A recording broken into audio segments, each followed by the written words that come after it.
종이 주인보다 더 크지 못하다라고 한 말을 기억하라.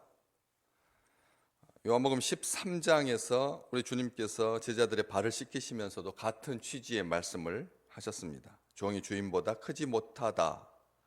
보냄받은 자가 보낸 자보다 크지 못하다 말씀하셨습니다. 그때 하셨던 그 말씀을 기억하라고 하는 것인데, 종이 주인보다 더 크지 못하다라고 하는 것을 기억하라라고 하는 말을 그냥 우리에게 주신 어떤 표어로 받지 않게 되는 이유는 바로 윗절과 연결시켜서 봐야 되기 때문에 그런 거죠. 세상이 너희를 미워하느니라. 너희가 세상에 속하였으면 세상이 자기의 것을 사랑할 것이지만 너희는 세상에 속한 자가 아니기 때문에 도리어 내가 너희를 세상에서 택했기 때문에 사람들이 세상이 너희를 미워하느니라. 그런 일이 일어나거든 이라고 하는 이 삽입구를 일부러 넣어서 번역하는 성경들도 있습니다. 이유는 이 말씀을 왜 하시느냐는 거죠. 왜 종이 주인보다 더 크지 못하다고 하는 말을 기억하라고 하시는가? 주님께서 제자들의 발을 씻기실 때는 정황이 맞지만 갑자기 말씀하시면 우리는 이것을 어떤 크기의 문제로 생각하기 때문에 그렇습니다. 일반화시키려고 한다는 것이죠. 그래서 종은 항상 굴종해야 되고 주인은 항상 다스려야 하는 그런 위치다. 계급사회, 수직적인 구조, 이런 것들을 생각할 수밖에 없게 되기 때문에 문맥 안에서 살펴야 하는 것인데, 그런 일이 일어나거든 세상이 너희를 박해하거든 미워하거든 너희들은 이 말을 기억해라. 이 말씀과 관련하여서 다시 오늘 주신 말씀을 보면 주인을 그렇게 박해할 정도라면 종이 얼마나 쉽게 아무렇지도 않게 주인보다 더 못한 대우를 받지 않겠느냐. 지금 그 말씀하시려고 하는 것이죠.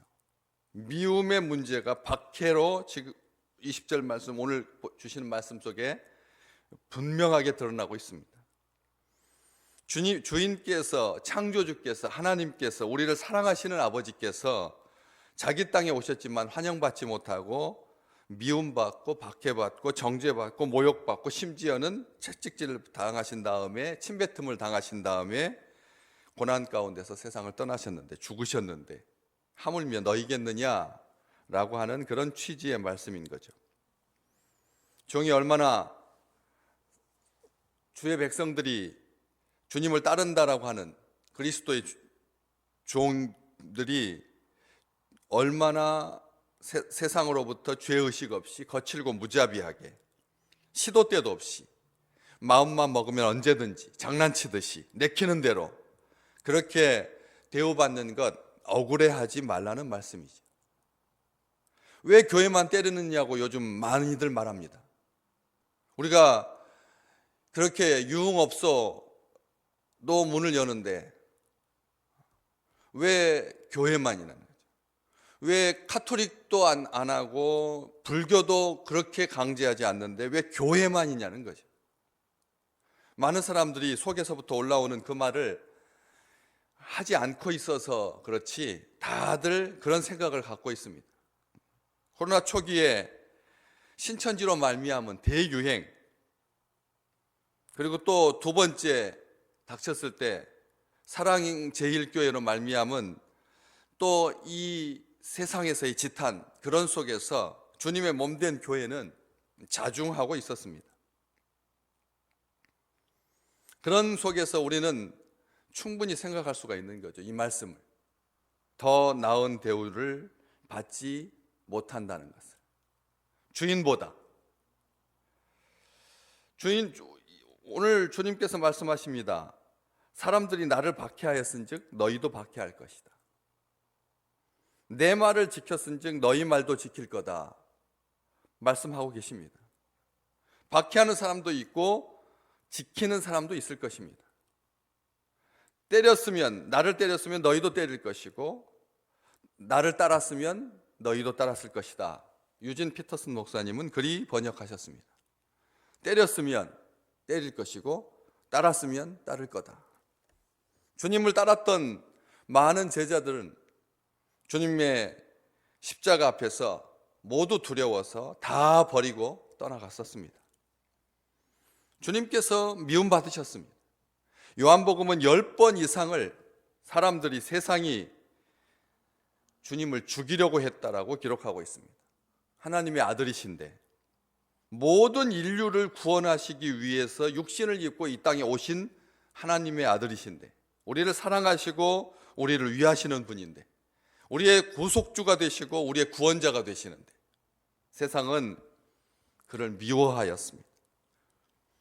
그게 예수 그리스도에 대해서 세상이 보여준 반응의 전부였습니다. 한 사람도 주님께 호응하지 않았습니다.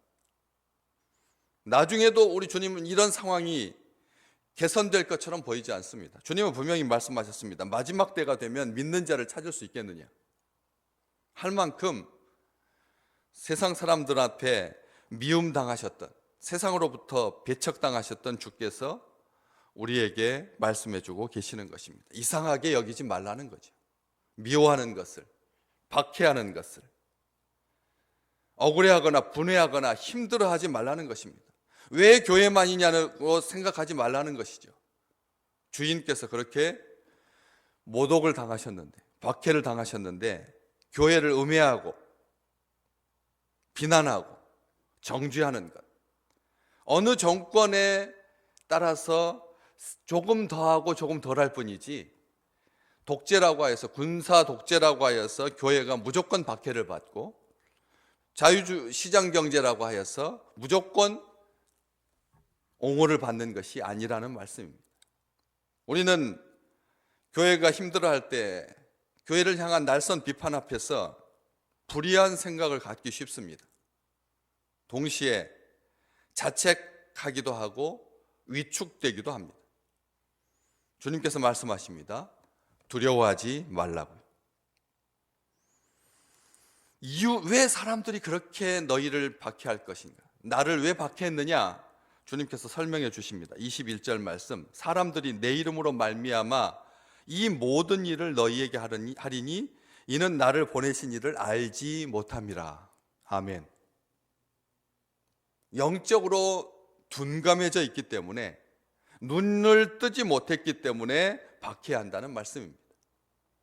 영적인 무지 때문에 그렇다는 말씀입니다. 영적으로 깨어 있다면 주님을 박해하지 않았을 것입니다. 하나님을 기다린다라고 하는 미명하에서 성전에 모이기를 힘썼고, 그리고 율법을 지키기 위해서 모든 생애를 걸었던 사람들조차 예수 그리스도를 박해했습니다. 영적으로 깨어있지 못했기 때문입니다. 우리가 우리 식구들을 비난하는 것도 마찬가지입니다. 성도들을 비난하고, 교회를 비난하고, 목회자를 비난하고, 직원들을 비난하고 하는 것, 다른 사람을 비난하는 것 속에는 영적으로 깨어있지 못하기 때문에 그런 것입니다. 우리 입술에서 교회를 향한 자아 비판, 스스로 자책하는 것, 이것 맛 또한 영적인 깨어있지 못한 그런 증거인 것입니다. 늘상 교회를 말하는 사람들이 있습니다. 늘상 성도들을 말하는 사람이 있습니다. 이래서 어떻고 저래서 어떻고 횡설수설, 중언부언 하는 사람들이 있습니다. 이것은 주님 앞께서 주시는 오늘 말씀을 비추어서 분명히 자기 자신을 향해서 다시 한번 살펴야 하는 이유이기도 합니다. 우리 주님께서 나를 보내신 이를 알지 못하기 때문에 그런 거다, 이렇게 말씀하십니다. 사람들이 내 이름으로 말미암아 이 모든 일을 너희에게 할 거다. 이 모든 일에 미움과 박해와 조롱과 침뱉음이 있습니다. 고난이 있습니다. 박해가 있다는 말씀입니다. 핍박이 있다는 말씀입니다. 23절 말씀에도 나를 미워하는 자는 또 내 아버지를 미워하느니라, 이렇게 말씀하셨습니다. 주님만 미워한 것이 아니라 아들을 보내주신 아버지 하나님까지 미워한다는 거죠. 사람들이 하나님에 대해서 가지고 있는 그런 생각들 보면 입에도 담지 못하는 그런 표현들이, 그런 그림들이, 그런 상징들이 온통 인터넷에 가득합니다. 하나님을 조롱하고 하나님을 모독하고 하나님의 뜻이라고 하는 말로 하나님을 모독하고 또 25절에도 24절에도 내가 아무도 못한 일을 그들 중에서 하지 아니하였더라면 그들에게 죄가 없어졌으려니와 지금은 그들이 나와 내 아버지를 보았고 또 미워하였느니라. 또 미워하였느니라. 또 미워하였다라고 말씀하고 계십니다. 25절에도 말씀하십니다. 이유 없이 나를 미워하였다. 주님께서 이 땅에 계실 때 얼마나 사람들이 미워했는지를 이 짧은 본문 성경 말씀 속에서 우리는 계속 확인하고 있는 것입니다. 24절에도 나를 미워했다. 내 아버지를 미워한 것이다. 24절에도 또 미워하였다. 25절에도 이유 없이 나를 미워하였다라고 말씀하셨습니다. 그러면서 25절 말씀 후반부에 보면 그렇게 나를 미워하였다 한 말을 응하게 하려 함이라 이렇게 말씀하십니다. 주님께서 미움당하신 것은 성경 말씀이 이루어지는 것이다, 성취다라고 말씀하셨습니다. 하나님의 말씀이 응한 것이다 라고 설명해 주셨습니다. 때문에 사도행전 5장에 보면 사도들이 예수 그리스도의 이름 때문에 세상으로부터 능욕받는 일에 합당한 자로 여김을 기뻐할 수가 있었던 것이죠.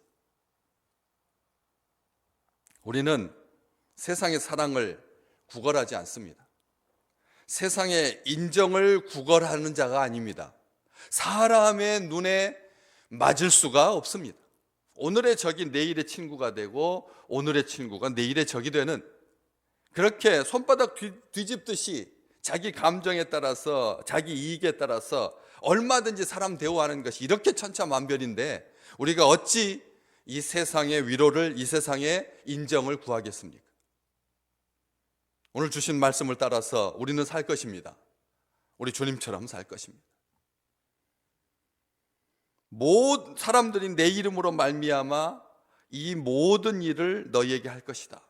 우리 주님께서 경고해 주신 마지막 때가 되면 사랑이 식어질 거다. 가족이 원수가 될 것이다. 마지막 때가 되면 하나님 믿는 백성들, 밤하늘에 별처럼 빛나는 주의 백성들의 3분의 1이 배신하고 그리고 떠날 것이다 말씀하셨습니다. 우리는 이 경고를 코로나 이후에 교회에게 분명히 하시는 말씀으로 기억해야 할 것입니다. 우리는 이제 대면 예배, 비대면 예배, 세상에서 예배를 수식하는 용어들에 따라서 춤추었던 시간들을 종식해야 합니다. 주님 앞에서 예배 드리는 것입니다. 함께 예배 드리는 것입니다. 가정 예배도 살아야 하지만 가정에서 드린 예배도 똑같이 정성을 다해야 되지만 그것은 비상 상황이었고 이제 우리가 다시 모여서 하나님께 예배 드릴 때 우리의 예배는 그 어떤 날보다도 더 정성껏, 더 성령의 충만함으로, 더 진리 가운데 온전한 예배를 드리게 될 줄로 믿습니다.